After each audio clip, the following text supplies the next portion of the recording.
दोस्तों, प्रेरणा सार चैनल में आपका स्वागत है। आज हम जानेंगे कि नरक कौन जाता है, किस पाप के कारण नरक जाना पड़ता है। वीडियो शुरू करने से पहले आप सभी से अनुरोध है कि मेरी वीडियो को सभी लाइक करें और शेयर करें। जो इस चैनल में नए आए हैं वो प्रेरणा सार चैनल को सब्सक्राइब करें। तो वीडियो को शुरू करते हैं। नरक कौन जाता है? जो मांस खाता है, क्रूर स्वभाव वाला होता है, शास्त्र के अध्ययन से रहित, पराई स्त्री का अपहरण करने वाला नरक जाता है।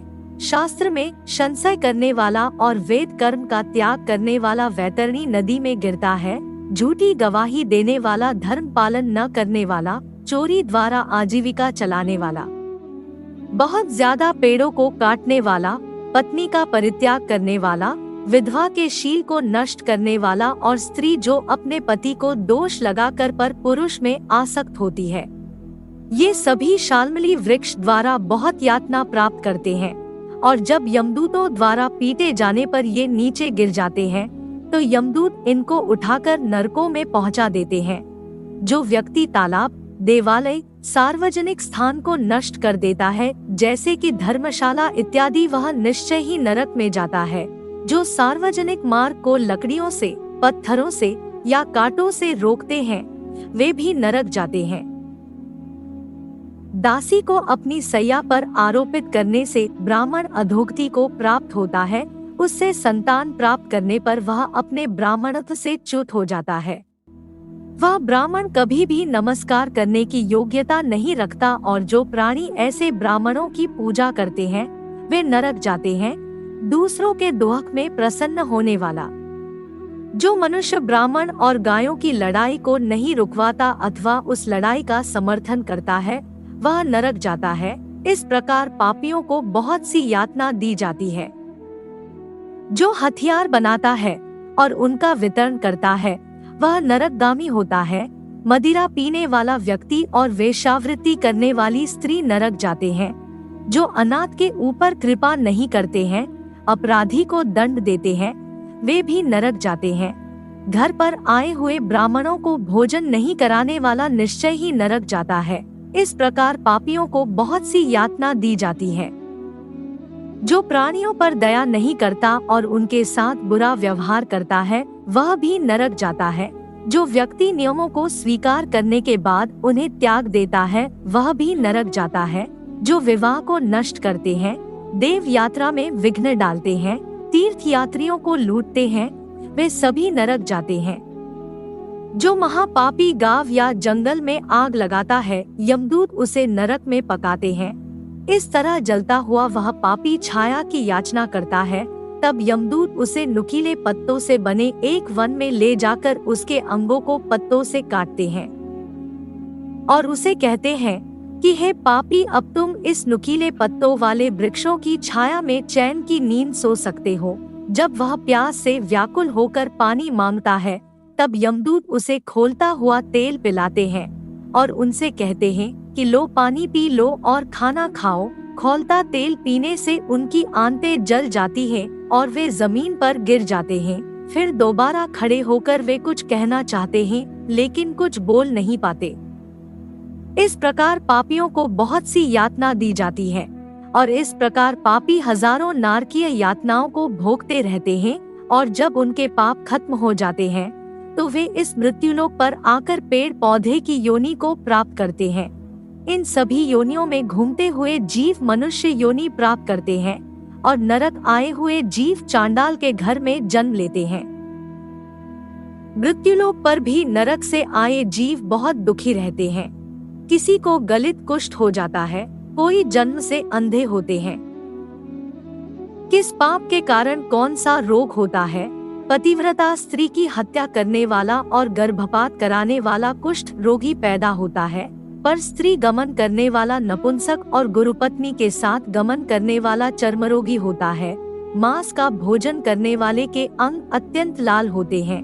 मदिरा पीने वाले के दांत काले होते हैं। योग्य शिष्य को प्रशिक्षण न देने वाला ब्राह्मण बहुत रोगों से पीड़ित होता है। जो दूसरे को दिए बिना मिष्ठान खाता है, उसे गले में गंडमाला रोग होता है। शास्त्र की निंदा करने वाला पांडुरोगी होता है।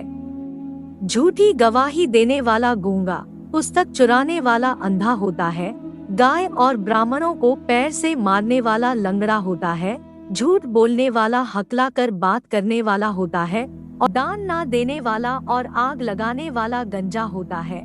रत्नों का अपहरण करने वाला नीच जाति में पैदा होता है। सोना चुराने वाला नखरोगी होता है। अन्य धातुओं को चुराने वाला निर्धन होता है। इत्र आदि सुगंध वाली वस्तुओं को चुराने वाला डांस बनता है। नरक से निकलने के बाद किस पाप के कारण कौन सी योनि मिलती है? फल और फूलों की चोरी करने वाला बंदर बनता है। जूता या घास चुराने वाला भेड़ियों की योनियों में उत्पन्न होता है। मार्ग में लोगों को जो लूटता है या आखेटक का व्यवसाय करता है, वह कसाई के घर बकरा बनता है। विष का व्यापार करने वाला पर्वत पर काला नाग बनता है। जिसका स्वभाव मर्यादा से रहित है, वह निर्जन वन में हाथी बनता है। वह व्यक्ति जो बिना परीक्षण के भोजन को खा लेते हैं, वे निर्जन वन में व्याघ्र बनते हैं।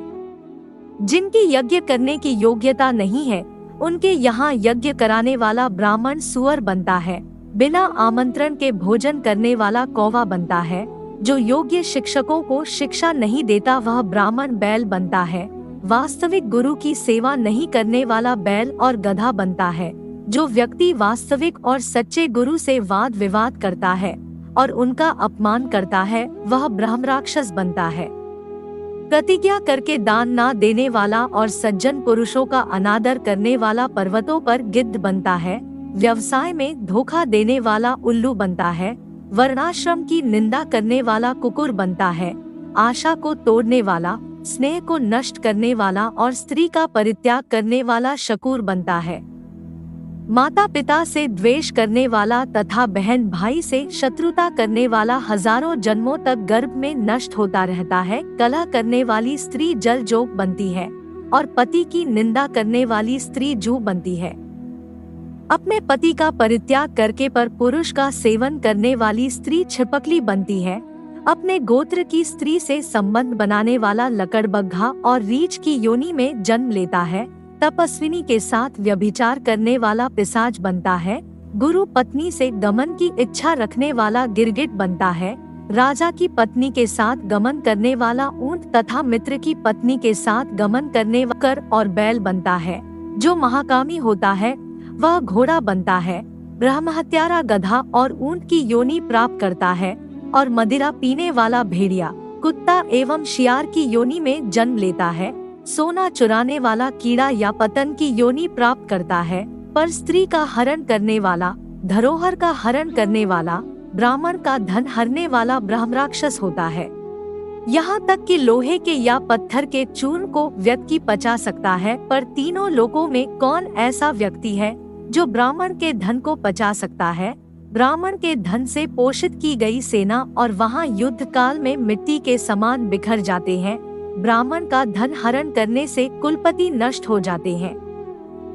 जो अपने द्वारा या दूसरे के द्वारा दान दी गई पृथ्वी को छीन लेता है, वह 60,000 वर्षों तक विष्ठा का कीड़ा बनता है। जो स्वयं ही कुछ दान देकर उसे वापस ले लेता है, वह कल्पों तक नरक में रहता है। जीविका अथवा भूमि का दान देकर जो उसे वापस हर लेता है, वह अपंग कुत्ता बनता है।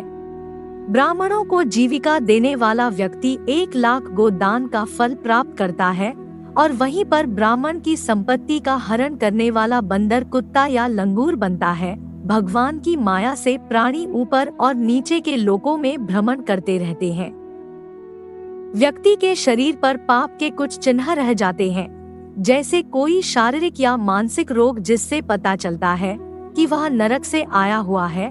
नरक से निकलने के बाद जीव हजारों जन्म तक पशु पक्षी का शरीर प्राप्त करता है। पक्षी बनकर वह वर्षा, ठंड और धूप से पीड़ित होता है, और पशु योनि में उसे बोझा ढोने पर दुख प्राप्त होता है।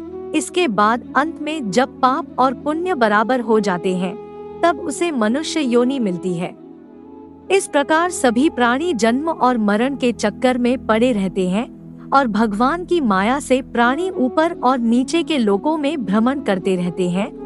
कर्मपाश से बंधे रहकर कभी नरकों में, कभी भूमि पर और कभी ऊपर के लोकों में जन्म लेते रहते हैं। दान नहीं देने के कारण प्राणी दरिद्र हो जाता है और दरिद्र हो जाने पर फिर दोबारा पाप करता है। पाप के प्रभाव से नरक को जाता है और नरक से लौटकर दरिद्र पैदा होता है। प्राणियों के द्वारा किए गए शुभ और अशुभ कर्मफल उन्हें अवश्य ही भोगने होते हैं, क्योंकि सैकड़ों कल्पों के बीत जाने पर भी बिना भोगे कर्मफल का नाश नहीं होता। दोस्तों, आज की वीडियो में बस इतना ही। मिलते हैं अगली वीडियो में। अगर आपको मेरी वीडियो अच्छी लगे तो प्लीज वीडियो को लाइक करिए और मेरे चैनल को सब्सक्राइब करना मत भूलिए। धन्यवाद।